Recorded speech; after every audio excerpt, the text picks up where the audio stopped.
Hey guys, this is Mrs. Yeagle, and this is section 7. It's the last half of chapter 5. We're on page 76. Can you believe our luck? Said Ron miserably, bending down to pick up Scabbers. Of all the trees we could have hit, we had to hit one that hits back. He glanced over his shoulder at the ancient tree, which was still flailing its branches threateningly. Come on, said Harry wearily. We'd better get up to the school. It wasn't at all the triumphant arrival they had pictured. Stiff, cold, and bruised, they seized the ends of their trunks and began dragging them up the grassy slope toward the great oak front doors. I think the feast's already started, said Ron, dropping his trunk at the foot of the steps and crossing quietly to look through a brightly lit hole. Hey, Harry, come and look. It's the sorting. Harry hurried over, and together he and Ron peered in at the great hall. Innumerable candles were hovering in midair over 4 long, crowded tables, making the golden plates and goblets sparkle. Overhead, the bewitched ceiling, which always mirrored the sky outside, sparkled with stars. Through the forest of pointed black Hogwarts hats, Harry saw a long line of scared-looking first-years filing into the hall. Ginny was among them, easily visible because of her vivid Weasley hair. Meanwhile, Professor McGonagall, a bespectacled witch with her hair in a tight bun, was placing the famous Hogwarts sorting hat on a stool before the newcomers. Every year, this aged-old hat, patched, frayed, and dirty, sorted new students into the 4 Hogwarts houses: Gryffindor, Hufflepuff, Ravenclaw, and Slytherin. Harry well remembered putting it on exactly 1 year ago and waiting, petrified, for its decision as it muttered aloud in his ear. For a few horrible seconds, he'd feared that the hat was going to put him in Slytherin, the house that had turned out more dark witches and wizards than any other. But he had ended up in Gryffindor, along with Ron, Hermione, and the rest of the Weasleys. Last term, Harry and Ron had helped Gryffindor win the house championship, beating Slytherin for the first time in 7 years. A very small, mousy-haired boy had been called forward to place the hat on his head. Harry's eyes wandered past him to where Professor Dumbledore, the headmaster, sat watching the sorting from his staff table, his long silver beard and half-moon glasses shining brightly in the candlelight. Several seats along, Harry saw Gilderoy Lockhart, dressed in robes of aquamarine, and there at the end was Hagrid, a huge and hairy, drinking deeply from his goblet. Hang on, Harry muttered to Ron. There's an empty chair at the staff table. Where's Snape?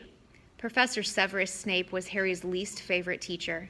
Harry also happened to be Snape's least favorite student. Cruel, sarcastic, and disliked by everybody except the students from his own house, Slytherin, Snape taught potions. Maybe he's ill, said Ron hopefully. Maybe he's left, said Harry, because he missed out on the Defense Against Dark Arts job again. Or he might have been sacked, said Ron enthusiastically. I mean, everyone hates him. Or maybe, said a very cold voice right behind them, he's waiting to hear why you two didn't arrive on the school train. Harry spun around. There, his black robes rippling in a cold breeze, stood Severus Snape. He was a thin man with sallow skin, a hooked nose, and greasy shoulder-length black hair, and at this moment, he was smiling in a way that told Harry he and Ron were in very deep trouble. Follow me, said Snape. Not daring even to look at each other, Harry and Ron followed Snape up the steps into the vast echoing entrance hall, which was lit with flaming torches. A delicious smell of food was wafting from the great hall, but Snape led them away from the warmth and light, down a narrow stone staircase that led into the dungeons. In, he said, opening a door halfway down the cold passageway and pointing. They entered Snape's office, shivering. The shadowy walls were lined with shelves of large glass jars, in which floated all manner of revolting things Harry didn't really want to know the name of at the moment. The fireplace was dark and empty. Snape closed the door and turned to look at them. So, he said softly, the train isn't good enough for the famous Harry Potter and his faithful sidekick Weasley. Wanted to arrive with a bang, did we, boys? No, sir. It was the barrier at King's Cross. Silence, said Snape coldly. What have you done with the car? Ron gulped. This wasn't the first time Snape had given Harry the impression of being able to read minds. But a moment later he understood, as Snape unrolled today's issue of the Evening Prophet. You were seen, he hissed, showing them the headline. Flying forward Anglia mystifies muggles. He began to read aloud. 2 muggles in London convinced they saw an old car flying over the post office tower. At noon in Norfolk, Mrs. Hetty Bayliss, while hanging out her washing. Mr. R. Angus Fleet of Peebles reported to police. 6 or 7 muggles in all. I believe your father works in the misuse of muggle artifacts office, he said, looking up at Ron and smiling still more nastily. Dear, dear, his own son. Harry felt as though he'd just been walloped in the stomach by one of the mad tree's larger branches. If anyone found out Mr. Weasley had bewitched the car, he hadn't thought of that. I noticed in my search of the park that considerable damage seems to have been done to a very valuable whomping willow, Snape went on. That tree did more damage to us than we, Ron blurted out. Silence, snapped Snape again. Most unfortunately, you are not in my house, and the decision to expel you does not rest with me. I shall go and fetch the people who do have that happy power. You will wait here. Harry and Ron stared at each other white-faced. Harry didn't feel hungry anymore. He now felt extremely sick. He tried not to look at a large, slimy something suspended in green liquid on a shelf behind Snape's desk. If Snape had gone to fetch Professor McGonagall, head of Gryffindor House, they were hardly any better off. She might be fairer than Snape, but she was still extremely strict. 10 minutes later, Snape returned, and sure enough, it was Professor McGonagall who accompanied him. Harry had seen Professor McGonagall angry on several occasions, but either he had forgotten just how thin her mouth could go, or he'd never seen her this angry before. She raised her wand the moment she entered. Harry and Ron both flinched, but she merely pointed it at the empty fireplace, where the flames suddenly erupted. Sit, she said, and they both backed into chairs by the fire. Explain, she said, her glasses glinting ominously.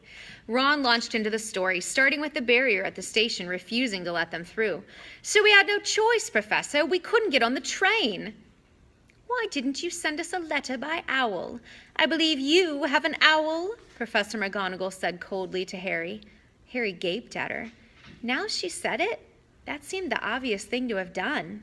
I didn't think that, said Professor McGonagall, is obvious. There was a knock on the office door, and Snape, now looking happier than ever, opened it. There stood the headmaster, Professor Dumbledore. Harry's whole body went numb. Dumbledore was looking unusually grave. He stared down his very crooked nose at them, and Harry suddenly found himself wishing that he and Ron were still being beaten up by the Whomping Willow. There was a long silence. Then Dumbledore said, Please explain why you did this. It would have been better if he'd shouted. Harry hated the disappointment in his voice. For some reason, he was unable to look Dumbledore in the eyes, and spoke instead to his knees. He told Dumbledore everything, except that Mr. Weasley owned the bewitched car, making it sound as though he and Ron had happened to find a flying car parked outside the station. He knew Dumbledore would see through this at once, but Dumbledore asked no questions about the car. When Harry had finished, he merely continued to peer at them through his spectacles. We'll go and get our stuff, said Ron in a hopeless sort of voice. What are you talking about, Weasley? Barked Professor McGonagall. Well, you're expelling us, aren't you? Said Ron. Harry looked quickly at Dumbledore. Not today, Mr. Weasley, said Dumbledore. But I must impress upon both of you the seriousness of what you have done. I will be writing to both your families tonight. I must also warn you that if you do anything like this again, I will have no choice but to expel you. Snape looked as though Christmas had been canceled. He cleared his throat and said, Professor Dumbledore, these boys have flouted the decree for the restriction of underage wizardry, caused serious damage to an old and valuable tree. Surely acts of this nature. It will be for Professor McGonagall to decide on these boys' punishments, Severus, said Dumbledore calmly. They are in her house and are therefore her responsibility. He turned to Professor McGonagall. I must go back to the feast, Minerva. I've got to give out a few notices. Come, Severus. There's a delicious-looking custard tart I want to sample. Snape shot a look of pure venom at Harry and Ron as he allowed himself to be swept out of his office. leaving them alone with Professor McGonagall, who was still eyeing them like a wrathful eagle.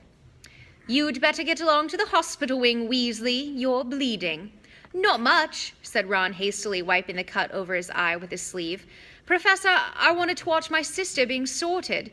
"The sorting ceremony is over," said Professor McGonagall. "Your sister is also in Gryffindor." "Oh, good," said Ron. "And speaking of Gryffindor," Professor McGonagall said sharply, but Harry cut in. "Professor, when we took the car, term hadn't started, so Gryffindor shouldn't really